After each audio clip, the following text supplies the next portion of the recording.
கிறிஸ்துவுக்குள் மிகவும் பிரியமானவர்களே, இந்த நாளிலும் சற்று நேர சிந்தனைக்கு ஆதாரமாக தெரிந்து கொண்ட திருவசனம் நாம் பாடமாக படிக்க கேட்ட லூக்கா எழுதிய நற்செய்தி நூல் 10வது அதிகாரத்தின் 1வது வசனம். ஒருவர் படிக்கலாம். Look chapter 10 verse 1.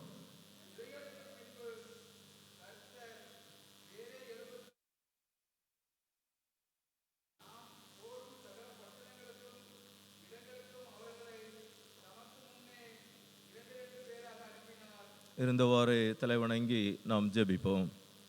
மாட்சிமிக்க நல்ல ஆண்டவரே, இக்கர்த்தருடைய நாளினில் ஆண்டவருடைய தூய சமூகத்திலே உமது பிள்ளைகளாக கடந்து வரவும், நன்றி பெருக்கோடு உம்மை சேவித்து உம்முடைய திருநாமத்தை நாங்கள் மகிமைப்படுத்தவும், இவ்வேளையிலும் உம்முடைய திருவார்த்தைகளை நாங்கள் சிந்திக்கவும் ஆண்டவர் கிருபை செய்திருக்கின்றீர்.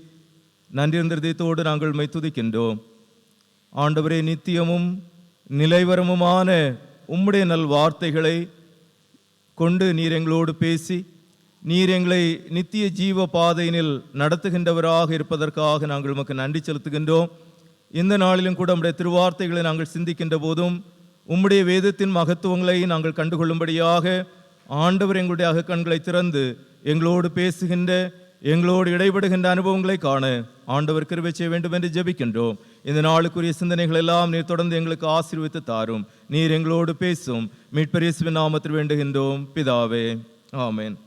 கிறிஸ்துவுக்குள் பிரியமானவர்களே, இந்த நாளிலும் நாம் படிக்க கேட்ட இந்த திருமறை பகுதி ஆகிய லூக்கா எழுதிய நற்செய்தி நூல் 10வது அதிகாரத்தின் 1வது வசனத்தை நாம் படிக்கின்ற போது, இவைகளுக்கு பின்பு கர்த்தர் வேறே 70 பேரை நியமித்து தாம் போகும் சகல பட்டணங்களுக்கும் இடங்களுக்கும் அவர்களை தமக்கு முன்னே 2 பேராக அனுப்பினார்.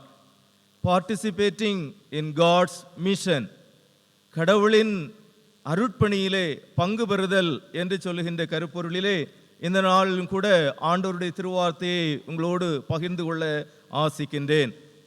இந்த உலகினில் ஆண்டவர் தன்னுடைய அருட்பணியினை துவங்குகின்ற போது அவருக்கென்று சில எதிர்நோக்குகள் இருந்தது. நாசரேத்தூர் மேனிஃபெஸ்டோ, லூக்கா எழுதிய நற்செய்தி நூல் 4வது அதிகாரத்திலே நாம் படிக்கின்ற போது அங்கே நாசரேத்தூர் அறிக்கை, கர்த்தருடைய ஆவியானவர் என்மேல் இருக்கிறார், ஆகவே தரித்திரருக்கு சுவிசேஷத்தை அறிவிக்கும்படி அவர் என்னை அபிஷேகித்தார் என்று சொல்லி அந்த அபிஷேக திருப்பணியிலே அவர் பங்கு பெறுவதன் வாயிலாக சமூகத்திலே ஏற்படுகின்ற விடுதலை நிறைந்த வாழ்வினை குறித்து அங்கே ஆண்டவர் இயேசு நாசரேத்தூர் அறிக்கையிலே வெளியிடுகின்றார். நாசரேத்தூர் அறிக்கையை தொடர்ந்து ஆண்டவர் தன்னுடைய ஊழியத்தை முற்படுகின்ற போது அங்கே 12 பேரை அவர் இரவு முழுவதும் ஜெபித்து பின்பு அவர்களை தெரிந்தெடுக்கின்றார். அவர்களுக்கு அப்போஸ்தலர் என்று பெயரிடுகின்றார். அவர்களை ஊழியத்திலே, அவருடைய ஊழியத்திலே பல்வேறு நிலைமைகளிலே பங்கு பெறச் செய்கின்றவராக ஆண்டவர் திகழுகின்றார் என்பவைகள் எல்லாம் லூக்கா எழுதிய நற்செய்தி நூலிலே நாம் படிக்கின்றோம். எனினும் இங்கே 10வது அதிகாரத்திலே நாம் வருகின்ற போது இவைகளுக்கு பின்பு என்று அந்த வசனமானது துவங்குகின்றதை நாம் பார்க்கின்றோம். A new chapter begins என்று சொல்லுகின்ற நிலைமையிலே ஆண்டவர் அவருடைய இந்த அருட்பணியிலே தனது மக்களை பயன்படுத்துகின்ற விதத்தை குறித்து ஒரு புதிய கண்ணோட்டத்தை ஆண்டவர் உடையவராக இருக்கின்றார் என்பதை நாம் இங்கே காண்கின்றோம்.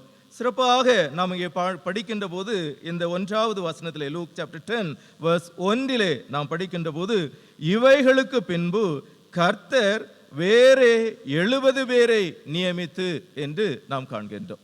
அப்போ ஆண்டவருக்கு ஏற்கனவே 12 அப்போஸ்தலர்கள் இருக்கின்றார்கள். அதற்கு பின்பும் ஆண்டவருக்கு இன்னும் 70 பேர் அவசியமானவர்களாக இருக்கக்கூடிய ஒரு தேவையை ஆண்டவர் இங்கே உணர்ந்து இங்கே 70 பேரை நியமிக்கின்ற ஒரு அனுபவத்தை குறித்து நாம் காண்கின்றோம். ஆக இந்த 70 என்று சொல்லுகின்ற போது அது 7 என்று சொன்னாலே ஒரு பூரணத்துவத்தை அது வெளிப்படுத்துகின்றதாக இருக்கின்றதை நாம் பார்க்கின்றோம். ஆக ஆண்டவருடைய இந்த அருட்பணியிலே பங்கு பெறுவதற்கு ஆண்டவர் ஒரு முழுமையான அமைப்பினை அல்லது ஒரு முழுமையான ஒரு வாய்ப்பினை எல்லாருக்கும் கொடுக்கின்றவராக இருக்கின்றார் என்கின்ற நிலைமையிலே நாம் இதை புரிந்து கொள்ள முடியும். அதிலும் சிறப்பாக பழைய ஏற்பாட்டு பின்னணியத்தோடு நாம் இதை காணுகின்ற போது இந்த 70 பேர் என்று சொல்லுகின்றவர்கள் இறைமக்களாகிய இஸ்ரவேலருடைய வாழ்விலே ஒரு சிறப்பான இடத்தை பெறுகின்றவர்களாக இருக்கின்றார்கள் என்பதை நாம் காண முடியும். சிறப்பாக நம்பர்ஸ், அதாவது எண்ணாகமம் 11வது அதிகாரத்திலே நாம் படிப்போம் என்று சொன்னால், எண்ணாகமம் 11வது அதிகாரம்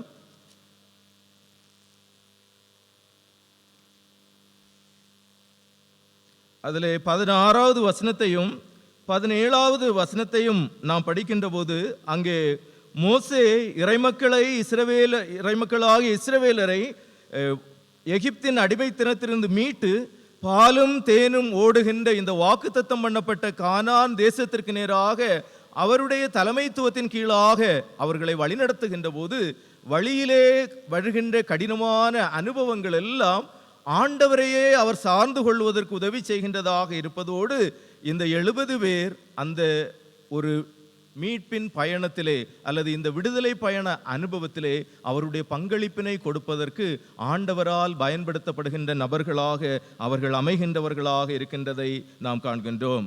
நம்பர்ஸ் 11, 16 and 17. அப்பொழுது கர்த்தர் மோசேயை நோக்கி, இஸ்ரவேல் ஜனங்களுக்கு மூப்பரும் தலைவருமானவர் இன்னார் என்று நீ அறிந்திருக்கிறாயே, அந்த மூப்பரில் 70 பேரை கூட்டி அவர்களை ஆசரிப்பு கூடாரத்தில் அங்கே உன்னுடனே கூட வந்து நிற்கும்படி செய். அப்பொழுது நான் இறங்கி வந்து அங்கே உன்னோடு பேசி, நீ ஒருவன் மாத்திரம் ஜனங்களின் பாரத்தை சுமக்காமல் உன்னோடே கூட அவர்களும் அதை சுமப்பதற்கு உன்மேல் இருக்கிற ஆவியை அவர்கள் மேல் வைப்பேன். I will keep my spirit that is within you, I will keep the same spirit upon them also, that may the burden may be reduced, or all may participate in this God entrusted responsibility என்று சொல்லுகின்ற அனுபவத்திலே ஆண்டவர் இறைமக்களை பயன்படுத்துகின்றவராக இருக்கின்றார் என்பதை இங்கே இறைமக்களாக இஸ்ரவேலருடைய வாழ்வினிலே இந்த 70 பேர் வைக்கின்ற ஒரு சிறப்பான இடத்தை நாம் காண்கின்றவர்களாக இருக்கின்றோம். அதன்படியே எண்ணாகமம் 11வது அதிகாரத்தின் 24, 25 வசனங்களையும் நாம் படித்தோம் என்று சொன்னால், அப்பொழுது மோசே புறப்பட்டு கர்த்தருடைய வார்த்தைகளை ஜனங்களுக்கு சொல்லி ஜனங்களின் மூப்பரில் 70 பேரை கூட்டி கூடாரத்தை சுற்றிலும் அவர்களை நிறுத்தினான். கர்த்தர் மேகத்தில் இறங்கி அவனோடு பேசி அவன் மேல் இருந்த ஆவியை மூப்பராகிய அந்த 70 பேர் மேலும் வைத்தார். அந்த ஆவி அவர்கள் மேல் வந்து தங்கின மாத்திரத்திலே தீர்க்க தரிசனம் சொல்லி பின்பு ஓய்ந்தார்கள் என்று நாம் காண்கின்றோம். ஆக ஆண்டவரால் பயன்படுத்தப்படுகின்ற ஒரு 70 பேர், ஒருவன் என்று சொல்லுகின்ற நிலைமையிலிருந்து 70 பேர், ஒரு பூரணத்துவம் என்பது அங்கே தென்படுகின்றதாக நாம் காண்கின்றோம். வரலாற்றிலே ஆண்டவர் இறைமக்களை அவருடைய அருட்பணி சார்ந்த அவருடைய மிஷன்ல ஆண்டவர் அவர்களை பயன்படுத்தி இருக்கின்றார் என்கின்ற நற்சான்றுகள் இறைமக்களுடைய வாழ்விலே நிறைந்திருக்கின்றதை நாம் இங்கே காண்கின்றோம். அதே ஒரு அனுபவத்தையே ஆண்டவர் தன்னுடைய மறுரூப மலை அனுபவத்திற்கு பின்பதாக லூக்கா 9வது அதிகாரத்திலே ஆண்டவர் தன்னுடைய மறுரூப மலையின் அனுபவத்தை வெளிப்படுத்துகின்றார்.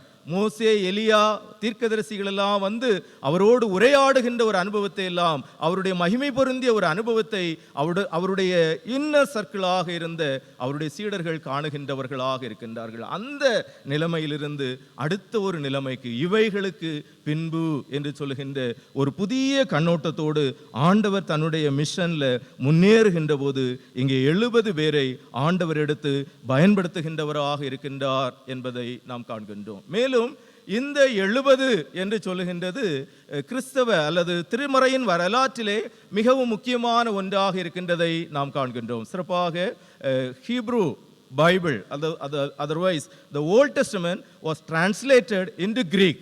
That version is called Septuagint, otherwise LXX என்று அழைக்கப்படுகின்ற இந்த ஒரு திருமறை மொழிபெயர்ப்பு என்பதிலே ஆண்டவரால் பயன்படுத்தப்பட்ட நபர்களாக 70 பேர் இடம்பெறுகின்றவர்களாக இருக்கின்றார்கள். ஆகவே இந்த 70 என்று சொல்லுவது திருமறையினில் இறைமக்களுடைய வரலாற்றிலேயே ஒரு சிறப்பான இடத்தையும் அழுத்தத்தையும் அது பெறுகின்றதாக இருக்கின்றது. அதோடு கூட மாத்திரமல்ல, ஆண்டவரால் பயன்படுத்தப்பட்ட இந்த 70 பேரும் ஒரு மொழியிலிருந்து இன்னொரு மொழிக்கு அல்லது ஒரு கம்யூனிட்டியிலிருந்து இன்னொரு கம்யூனிட்டிக்கு ஆண்டவருடைய வார்த்தைகளை கொண்டு சேர்ப்பதற்கு பயன்படுத்தப்பட்ட நபர்களாக, கருவிகளாக 70 பேர் திகழ்கின்றார்கள் என்று சொல்லுகின்ற போதும் அதிலே ஒரு சிறப்பு இருக்கின்றது. அதோடு மாத்திரமல்ல, நம்முடைய ஆண்டவர் இயேசு இவ்வுலகினில் வாழ்ந்த காலங்களிலே அங்கிருந்த ஒரு சிறப்பான ஒரு கட்டமைப்பு அல்லது ஒரு நிர்வாகம் என்று சொல்லுகின்ற போது சனகரிம் சங்கம், அதிலே இடம்பெற்றவர்களும் 70 பேர் என்று சொல்லுகின்ற நிலைமையிலே அதில் இருந்தவர்களும் ஆண்டவர் இயேசுவினுடைய சீடர்கள் என்று சொல்லுகின்ற நிலைமை எல்லாம் ஒத்து நாம் பார்க்கின்ற போது அந்த 70 பேர் என்பது சிறப்பான ஒன்றாக இருக்கின்றதை நாம் காண்கின்றோம். அதே ஒரு கண்ணோட்டத்தில் நின்று ஆண்டவர் இயேசு தன்னுடைய அருட்பணியிலே இந்த 70 பேரை அவர் பயன்படுத்துகின்றவராக இருக்கின்றார் என்று நாம் காணுகின்றோம். ஆக அப்படி என்று சொன்னால் இந்த 70 பேருக்கான நீட் என்பதும் அங்கே தென்படுகின்றதாக இருக்கின்றதை நாம் காண்கின்றோம். ஆக இந்த 70 பேரை ஆண்டவர் பயன்படுத்திய விதம் என்று சொல்லுவது சற்று வித்தியாசமான ஒன்றாக இருக்கின்றது. ஒருவேளை நீங்கள் வேணா ஒரு ஸ்டடி மாதிரி, if you have the real thirst to study God's word என்று சொல்லுகின்ற ஒரு ஆர்வம் உடையவர்களாக இருப்பவர்கள் என்று சொன்னால், ஆண்டவர் இயேசு உடைய selection of and how he used his 12 apostles and how he used these 70 apostles என்று சொல்லுகின்ற நிலைமையில ஒரு சின்ன ஸ்டடி பண்ணி பாருங்க.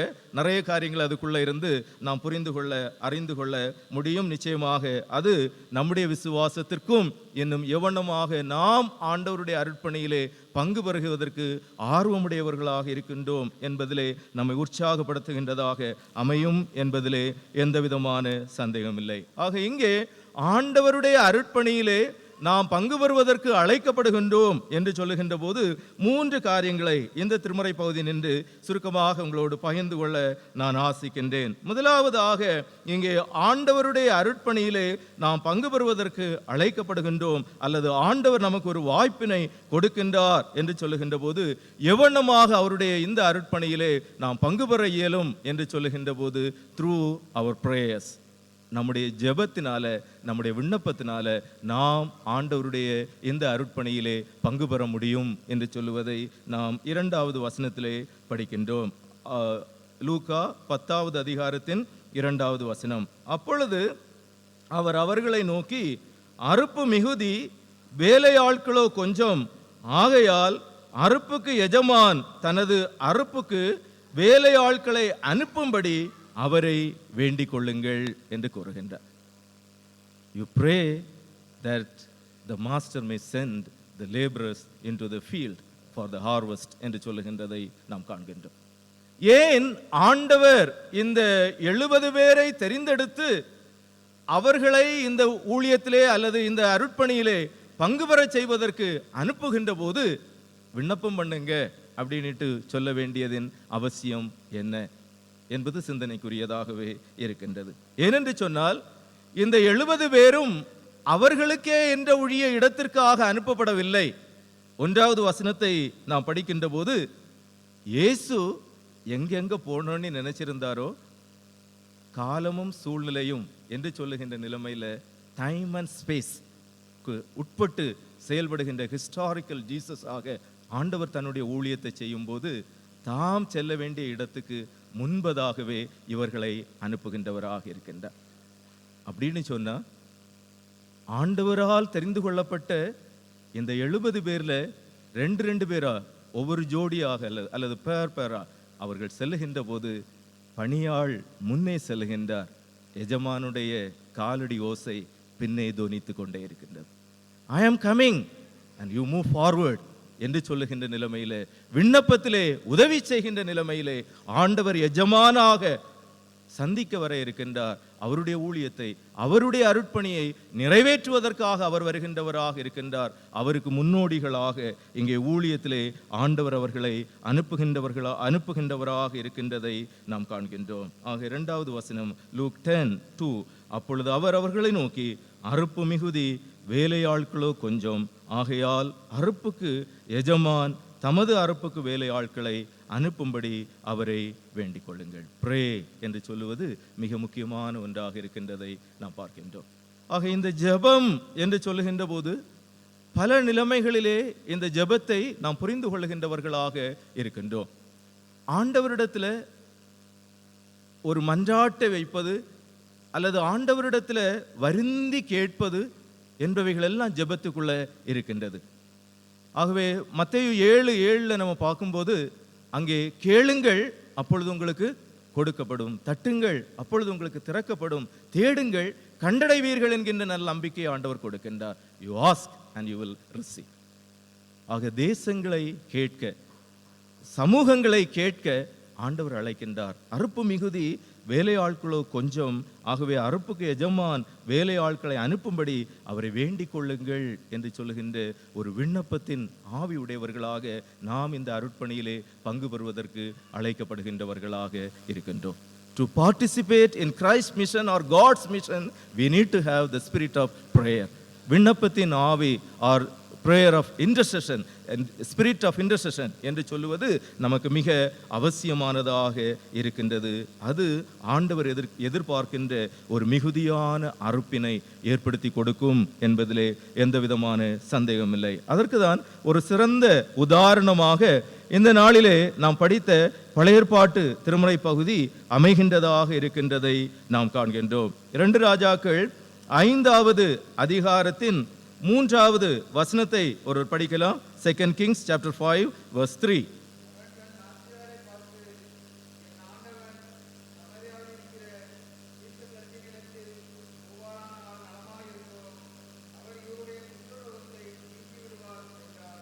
இங்கே சீரியா ராஜாவின் படைத்தலைவனாக இருந்த நாகமான் என்று சொல்லுகின்ற நபர் அங்கே குஷ்டரோகியாக இருக்கின்ற போது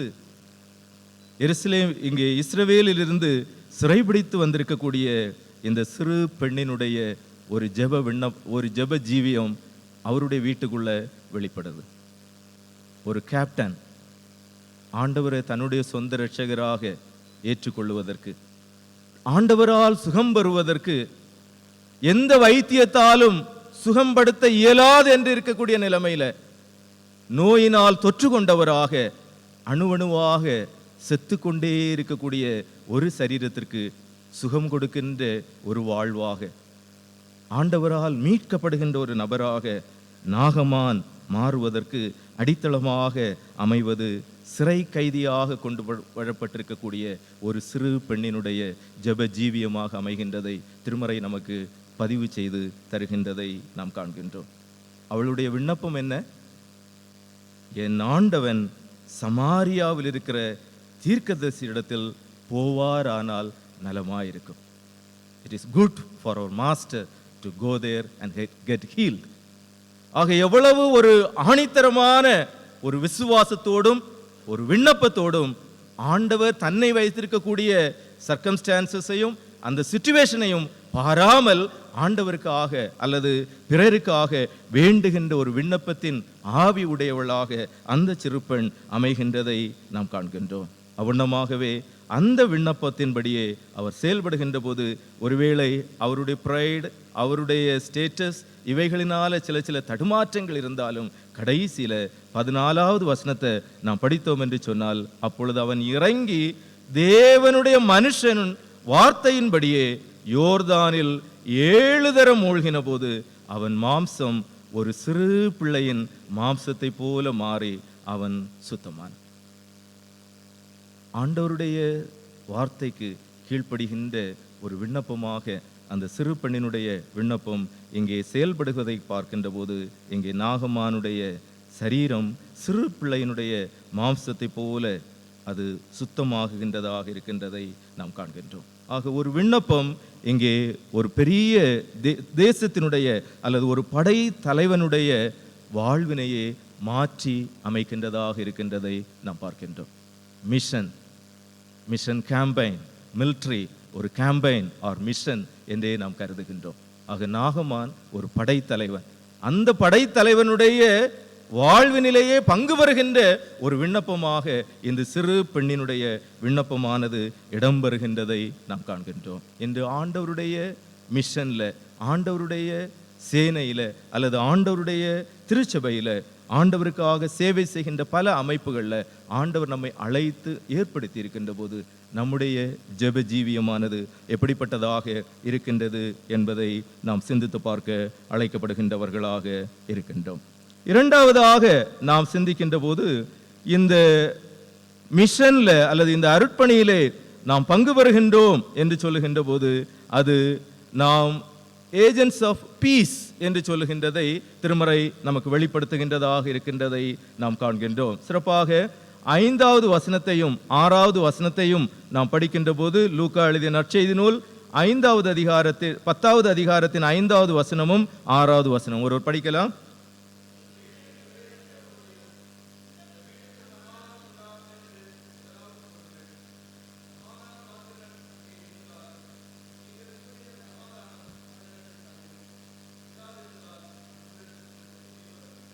When you enter into a house, you greet, peace be upon you.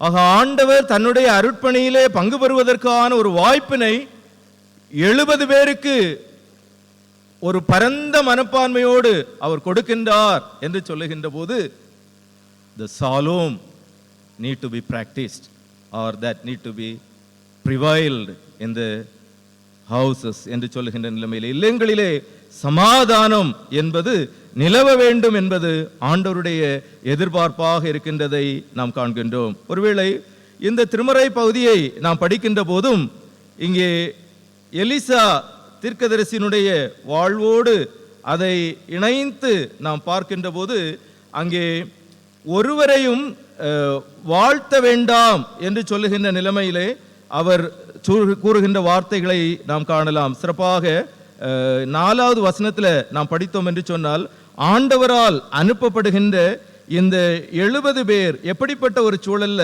அனுப்பப்படுகின்றார்கள் என்று சொல்லுகின்ற போது லூக்கா 10வது அதிகாரத்தின் 3, 4 ஆகிய வசனங்களையும் நாம் படித்தோம் என்று சொன்னால், புறப்பட்டு போங்கள், ஆட்டுக்குட்டிகளை ஓநாய்களுக்குள்ளே அனுப்புகிறது போல இதோ நான் உங்களை அனுப்புகிறேன், பணப்பையையும் சாமான் பையையும் பாதரட்சிகளையும் கொண்டு போக வேண்டாம், வழியிலே ஒருவரையும் வினவவும் வேண்டாம். No need to ask any question or no need to greet anyone. You go and say greet, peace be upon you. ஒருவேளை இந்த ஒரு பின்னணியும் நீங்க 2 ராஜாக்கள் 4வது அதிகாரத்துல எல்லாம் படிச்சீங்கன்னு சொன்னா, அங்க எலிசா தீர்க்கதரிசியுடைய உதவியாளராக இருக்கக்கூடிய கேயாசி சூனேமியாளுடைய மகன் இறந்து போனான் என்று சொல்லுகின்ற நிலைமை இல்லை ஒரு செய்தி வருகின்ற போது எலிசா கேயாசியை அனுப்புகின்றார். வழியில you will get lot of greetings and wishes. Ignore about that. Go directly and do what I directed to you. ஆக வந்தனங்களை குறித்தோ வணக்கங்களை குறித்தோ கவலைப்படாம எதற்காக நீ ஏற்படுத்தப்பட்டிருக்கின்றாயோ அதை நிறைவேற்று என்று சொல்லுகின்ற பொறுப்பினை கொடுத்து ஆண்டவர் அவரை அனுப்புகின்றவராக இருக்கின்றார்.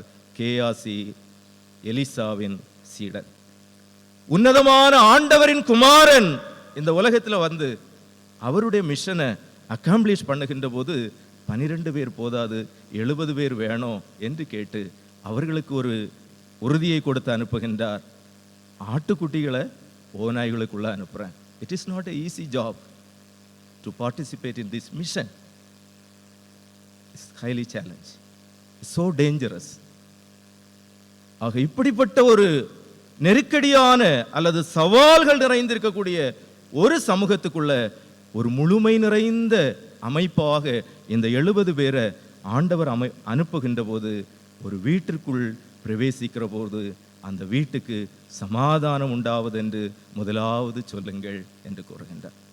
ஆக சமாதானம் நீங்க சொல்றீங்கன்னா இந்த சமாதானம் உங்களில் இருந்து வரல, உங்களுக்கு பின்னால வந்து கொண்டிருக்கக்கூடிய சமாதானத்தின் பிரபு அவருடைய சமாதானம் உங்கள் வாயிலாக இந்த இல்லத்திலே பிரவாகிப்பதாக என்று சொல்லுகின்ற ஒரு எதிர்நோக்கோடு ஆண்டவர் உங்களை அனுப்புகின்றவராக இருக்கின்றார் with a message of peace. ஆகவே தான் பவுல் அப்போஸ்தலன் அதை தன்னுடைய நிருபத்திலே எழுதுகின்ற போது சமாதானத்தின் பாதரட்சை என்று கூறுகின்றார். ஆக ஒவ்வொரு ஸ்டெப்பும் முன்னெடுத்து வைக்கின்ற போது அது சமாதானத்திற்கான அடிகளாக, அது சமாதானத்திற்கான சுவடுகளை விட்டு செல்லுகின்றதாக இருக்கின்றது என்பதை பவுலப்போஸ்தலன் தன்னுடைய ஊழிய அனுபவத்தோடு வெளிப்படுத்துகின்றதை நாம் காண்கின்றோம். 6வது வசனத்தில் லூக் 10:6, சமாதானத்தின் பாத்திரன் அங்கே இருந்தால் நீங்கள் கூறின சமாதானம் அவனிடத்தில் தங்கும், இல்லாதிருந்தால் அது உங்களிடத்திற்கே திரும்பி வரும். ஆக ஆண்டவர் இங்கே சமாதானத்தின் கருவிகளாக இந்த 70 பேரையும் பயன்படுத்துகின்றவராக இருக்கின்றார் என்பதை நாம் காண்கின்றோம். கடைசியாக 3வதாக நாம் சிந்திக்கின்ற போது அங்கே 9வது வசனத்திலே நாம் படிக்கின்ற போது அவ்விடத்தில் உள்ள பிணியாளிகளை சொஸ்தமாக்கி தேவனுடைய ராஜ்யம் உங்களுக்கு சமீபமாய் வந்திருக்கிறது என்று அவர்களுக்கு சொல்லுங்கள். You proclaim the good news of the kingdom of heaven. You pray and you go with the message of peace and you proclaim the kingdom of heaven through healing the sick என்று சொல்லுகின்ற ஒரு அதிகாரத்தை ஆண்டவர் அவர்களுக்கு கொடுத்து அனுப்புகின்றார். ஆக ஆண்டவர் பிரசங்கித்த பிரசங்கமும் அதுதான். மனம் திரும்புங்கள், பரலோக ராஜ்யம் சமீபித்திருக்கின்றது. 12 பேரை அனுப்பும் போதும் ஆண்டவர் கொடுத்த மெசேஜ் அதுதான். உலகமெங்கும் புறப்பட்டு போங்கள், சகல மக்களிடங்களையும் ஆண்டவருடைய சீஷராக மாற்றுங்கள், பிதா குமாரன் பரிசுத்த ஆவியின் நாமத்தினாலே நீர் அவர்களுக்கு ஞான ஸ்நானம் கொடுங்கள், நான் உங்களுக்கு உபதேசித்தவைகள் எல்லாம் நீங்கள் அவங்களுக்கு உபதேசிங்க என்று ஆண்டவர் கூறுகின்றார். மனம் திரும்புங்கள், பரலோக ராஜ்யம் சமீபித்திருக்கிறது. 70 பேரை அனுப்பும் போதும் அதே செய்தியை தான் ஆண்டவர் கொடுத்து அனுப்புகின்றார். இன்று நாம் ஆண்டவருடைய இந்த அர்ப்பணியில பங்கு பெறுகின்ற போதும் அதே மெசேஜை தான் நாம் கொடுக்கின்றவர்களாக இருக்கின்றோம். ஆனால் இந்த 70 பேர் போன பிறகு அந்த ஒரு மிஷன்ல ஒரு சக்சஸ் இருக்கு. 12 பேருக்கும் 70 பேருக்கும் நிறைய வித்தியாசம் இருக்கு, ஆழமாக நீங்க படிங்க. ஆனா இந்த 12 பேர் ஆண்டவர் அனுப்பினார், அல்லது 12 பேர் ஆண்டவரோடு கூட இருந்தார்கள். ஆண்டவர் இந்த உலக ரீதியாட்டு அவருடைய மரணத்தை சந்திக்கிறதுக்கு முன்பதாகவே 12ல் 1 விழுந்து போயிற்று. ஆனா இந்த 70 பேரும் ஆண்டவரிடத்துல திரும்பி அப்படியே வந்தாங்க. துக்கத்தோடு வரையில மிகுந்த சந்தோஷத்தோடு வந்தாங்க. படிச்சு பாருங்க. அதாவது 17வது வசனம் லூக் 10:17 படிச்சீங்கன்னா, பின்பு அந்த 70 பேரும் சந்தோஷத்தோடு திரும்பி வந்து அனுப்பும்போது எப்படி அனுப்பினார்? 1வது வசனத்துல 3வது வசனத்துல படிக்கின்றோம், புறப்பட்டு போங்கள், ஆட்டுக்குட்டிகளை ஓநாய்களுக்குள்ளே அனுப்புகிறது போல இதோ நான் உங்களை அனுப்புகிறேன். You R A lamb. வெளியில இருக்கிறது என்னது? ஊல்ஃப் அப்படின்னு சொன்னா எவ்வளவு டேஞ்சர். அப்போ அதுக்குள்ள போறதுக்கு கரேஜ் எங்க இருந்து வரும்? ஆண்டவரே, நீர் எங்களை இப்படி போட்டு கடினமாக நடத்தி போட்டீங்களேன்னு சொல்லக்கூடிய ஒரு கேள்விகளோடு அல்லது தளர்ந்து போன சோர்ந்து போன மனதோடு ஆண்டவரிடத்துல வரல. இந்த 70 பேரும் சேர்ந்து கும்பலாகவும் போகல, 2 பேராக தான் போனாங்க. 2 ஆடு போனா கூட ஒரு ஓநாயால என்ன செய்ய முடியும்? ஈஸியா பந்தாடிட முடியும். ஆனா அப்படிப்பட்ட ஒரு நிலைமையிலும் கூட 70 பேரும் சேஃபா ஆண்டவரிடத்துல வந்தாங்க. The Lord protected them. இதோ சகல நாட்களும் நான் உங்களோடு கூட இருக்கிறேன் என்று ஆண்டவர் கூறுகின்றார். எப்படிப்பட்ட லைஃபா இருந்தாலும் சரி, எந்த பாதையில் ஆண்டவர் நடத்தினாலும் சரி, ஏன்னு சொன்னா இந்த மிஷன்ல அழைத்து உங்களை பயன்படுத்துகின்றவர், உங்களை அனுப்புகின்றவர் ஆண்டவர். வானத்திலும் பூமியில் உள்ள சகல அதிகாரமும் அவருடையதாக இருக்கின்ற போது ஆண்டவரே உங்களுக்கு உறுதுணை செய்கின்றவராக இருந்து அவர் போக வேண்டிய இடத்திற்கு உங்களை முன்னால அனுப்புகின்றார். அவருக்கு மனசுல அந்த இடத்துக்கு நான் வந்து சேரணும்னு இருக்கு. ஆனா அதற்கு முன்பதாக you go and to the ministry என்று சொல்லுகின்ற நிலைமையில ஆண்டவர் ஒரு வாய்ப்பை தந்து நம்மை பயன்படுத்துகின்றார் என்று சொல்லுகின்ற போது அவருடைய கருணையும் அவருடைய கருதலும் அவருடைய பாதுகாப்பும் அங்கே நிறைந்திருக்கின்றதாக இருக்கின்றதை நாம் காண்கின்றோம். ஆக பின்பு 70 பேரும் சந்தோஷத்தோடு திரும்பி வந்து, ஆண்டவரே, உம்முடைய நாமத்தினாலே பிசாசுகள் எங்களுக்கு கீழ்ப்படுகிறது என்றார்கள். ஆக ஆண்டவருடைய நாமம் அவர்களுக்கு பலத்த துருகமாக அல்லது அவருடைய பவராக அது அமைகின்றதாக இருக்கின்றது. It is not our name, rather the one who sent us என்று சொல்லுகின்ற நிலைமையில் நம்மளை அனுப்பினவருடைய நாமம் என்பது அங்கே மேன்மை பெறுகின்றதாகவும் அதன் மூலமாக அது இறைமக்களுடைய வாழ்விற்கு நன்மைகளை கொண்டு வருகின்றதாக அமைகின்றதை நாம் காண்கின்றோம். ஆக அது அவருடைய வாழ்வினிலும் ஆண்டவருடைய வாழ்வினிலும் ஒரு பெரிய சந்தோஷத்தை கொடுக்கின்ற அனுபவமாக தொடர்ந்து 21 வரை உள்ள வசனங்களை படிச்சீங்கன்னா அதில் புரிந்து கொள்ள முடியும். ஆக அங்கே 18வது வசனத்தில் நாம் பார்க்கின்ற போது அவர்களை அவர் நோக்கி சாத்தான் மின்னலை போல வானத்திலிருந்து விழுகிறதை கண்டேன். இதோ சர்ப்பங்களும் தேள்களையும் மிதித்து சத்துருடைய சகல வல்லமையை மேற்கொள்ளும் உங்களுக்கு அதிகாரம் கொடுக்கிறேன், ஒன்றும் உங்களை சேதப்படுத்த மாட்டாது. 20வது வசனத்தில் ஆகிலும் ஆவிகள் உங்களுக்கு கீழ்ப்படுகிறதற்காக நீங்கள் சந்தோஷப்படாமல் உங்கள் நாமங்கள் பரலோகத்தில் எழுதியிருக்கிறதற்காக சந்தோஷப்படுங்கள். ஆக இந்த 70 பேரையும் ஆண்டவர் அழைக்கும் போது ஒன்று ஓநாய் கூட்டத்துக்குள்ள ஆடு போல இருக்கக்கூடிய உங்களை நான் அனுப்புகிறேன். ஃபீபிள், உங்களுக்கு தனக்கென்று சொந்தமான ஒரு பலன் இல்லாத நிலைமையில் இருக்கக்கூடியது தான் ஆட்டுக்குட்டிகள். அடுத்தது ஆட்டுக்குட்டியை பற்றி சொல்லும்போது என்னென்னா, இப்போ ஒரு நாய்க்குட்டி பூனைக்குட்டி வச்சுருந்தீங்கன்னா இந்த ஸ்ட்ரீட்டில் இருந்து நீங்கள் அடுத்த ஸ்ட்ரீட்டில் கொண்டு விட்டாலோ இல்லை இப்போ நெகிடியில் இருந்து பூனை சிட்டிக்குள்ளே கொண்டு விட்டால் கூட சில விலங்குகள் பின்பற்றி வந்துடும். மேபி கொஞ்சம் டைம் எடுக்கும், சுற்றி அதுக்கப்புறம் எப்படியாவது கண்டுபிடிச்சி அவங்களுடைய சொந்தக்காரங்க வீட்டுக்கு வந்துடும். ஆனால் ஆட்டுக்குட்டியை எடுத்து இந்த காம்பவுண்ட்லேருந்து அந்த காம்பவுண்டில் விட்டு பாருங்க, அது அந்த இடத்துல தான் சுற்றி நிற்கும். ஒரு தெருவை கொண்டு தள்ளி விட்டால் கூட ஒரு ஆட்டுக்குட்டியால் அதுக்கு சொந்தமான இடத்த தேடி கண்டுபிடிச்சி வர்றது ரொம்ப கஷ்டம். அதனால தான் ஆண்டவர் ஆடுகளை மேய்ப்பனுக்கு பின்னால் அவனுடைய சத்தத்தை கேட்டு அவர் பின் செல்லுகின்ற ஆடுகள் என்று சொல்லுகின்ற ஒரு உவமானம், இமேஜரி திருமறையில் அதிகமாக பயன்படுத்தப்படுகின்றதாக இருக்கின்றது. It needs always leading R it always depends upon என்று சொல்லுகின்ற நிலைமையிலே ஆடுகளுடைய வாழ்வு அமைகின்றதாக இருக்கின்றது. ஆக இங்கே அவருடைய வாழ்வினை குறித்து மேலும் சொல்லுகின்ற போது 4வது வசனத்தில் லூக்கா 10:4 பணப்பையும் சாமான் பையும் பாதரட்சைகளையும் கொண்டு போக வேண்டாம், வழியிலே ஒன்றும் கேட்கவும் வேண்டாம் அப்படின்னு சொல்லுகின்ற போது இந்த மிஷனில் பார்ட்டிசிபேட் பண்ணுகின்ற போது total surrender. I have surrendered my life to my God என்று சொல்லுகின்ற தி கம்ப்ளீட் ஒபீடியன்ஸ் என்பதை ஆண்டவர் எதிர்பார்க்கின்றார். மீதி எல்லாம் the Lord will take care. எங்கே இருக்கணும், எங்கே போகணும், எங்கே வரணும், it's not in our hands. அதெல்லாம் ஆண்டவருடையது. I belong to my lord and my lord is mine அப்படின்னு சொல்லுகின்ற அந்த ஒரு தீர்மானம் ஒரு இறைப்பணியாளருடைய வாழ்வில் அல்லது ஒரு மிஷனில் பங்கு பெறுகின்ற ஒரு நபருக்கு அவசியமானதாக இருக்கின்றது. Because not my name, his name must be always exalted என்று சொல்லுகின்ற அந்த ஒரு அனுபவம் இங்கே அவருடைய பெயர்களை, அந்த 70 பேருடைய பெயர்களும் பரலோக ராஜ்யத்தில் இடம் பெறுகின்றது. 12 அப்போஸ்தலரில் ஒருத்தருடைய பெயர் பரலோக ராஜ்யத்தில் இடம் பெற முடியாமல் போயிட்டு இன்னும் அநேக காரியங்கள் அந்த 12க்கும் 70க்கும் இடையில வித்தியாசம் இருக்கின்றது. ஆக இங்கே இந்த 70 பேர் நிமித்தமும் ஆண்டவர் சந்தோஷப்படுகின்ற ஒரு அனுபவத்தை காணுகின்றோம். 12 பேரை குறித்து சில டைமில் ஆண்டவர் the Lord grieved within himself. ஆனால் இந்த 70 பேரை குறித்து 21வது வசனத்தில் நாம் படிக்கின்றோம். லூக் 10:21 அந்த வேளையில் இயேசு ஆவியிலே களிகூர்ந்து he rejoiced in his spirit. பிதாவே, வானத்துக்கும் பூமிக்கும் ஆண்டவரே, இவைகளை நீர் ஞானிகளுக்கும் கல்விமான்களுக்கும் மறைத்து பாலகருக்கு வெளிப்படுத்தினபடியால் உம்மை ஸ்தோத்திரிக்கிறேன். ஆம் பிதாவே, இப்படி செய்வது உம்முடைய திருவுளத்திற்கு பிரியமானது. It is right unto thy sight என்று சொல்லுகின்ற நிலைமையில் ஆண்டவர் இந்த 70 பேரோடு சேர்ந்து he rejoices within himself. ஆக ஆண்டவருடைய அருட்பணியிலே நாம் பங்கு பெறுவதற்கு ஆண்டவர் ஒரு வாய்ப்பை நமது வாழ்விற்கு தருகின்றார் என்று சொல்லுகின்ற போது நாம் அதை எவ்வளமாக கண்ணோக்குகின்றோம் என்பதை நாம் சிந்தித்து பார்ப்போம். நாம் ஆண்டவருடைய சமூகத்தில் அவருடைய இந்த அருட்பணியிலே பங்கு பெறுவதற்கு நாம் ஜெப ஆவியுடையவர்களாக திகழ வேண்டியது அவசியமானதாக இருக்கின்றது.